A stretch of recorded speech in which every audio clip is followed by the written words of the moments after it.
or maybe some older computers, you will see the slot for the 3.5. It's rare that you'll see the slot for the 5.25, right?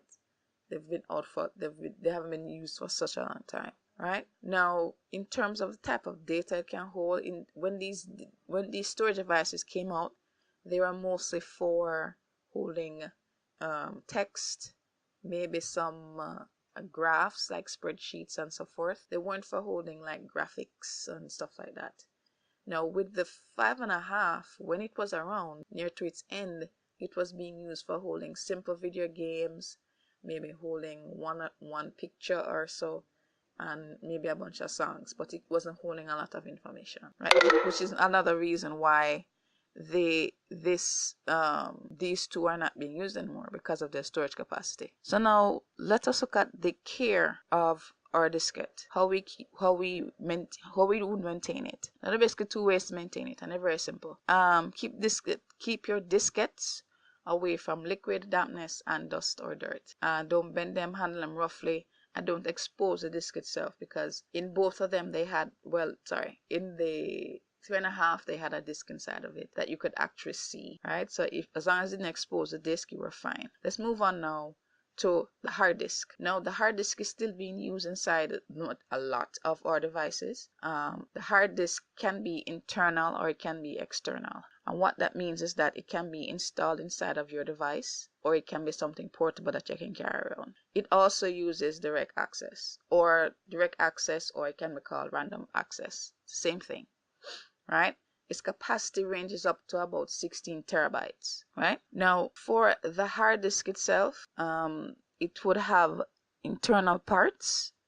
And these internal parts basically are there to help it to save its information. The first part is the platter. Now, the platter is basically a smooth, concentric, metallic disc inside of the device, and there can be a number of them in there depending on the cost of the hard disk itself. Then on the platter itself, you have something called tracks, and these are concentric circles on the platter. Then you have a sector, which is a wedge shaped or pizza shaped or pie shaped section of the platter, right? Then you have the cylinder. The cylinder is where you have, let's say you have a number of platters inside of your hard drive. Then the corresponding tracks would be considered your cylinder. So let's say you have three platters inside of your hard drive. On each of them, they have number tracks, right? So the corresponding track on each of those three platters would be a cylinder. And finally, we have the read-write arm. And this is the mechanism that's going to actually write and read information from the disk. Each disk would have their own, right? Now, you heard me talking about how there can be more than one platter inside of a hard disk. Well, the cost of your hard disk would vary in terms of the amount of platters it would have inside of it.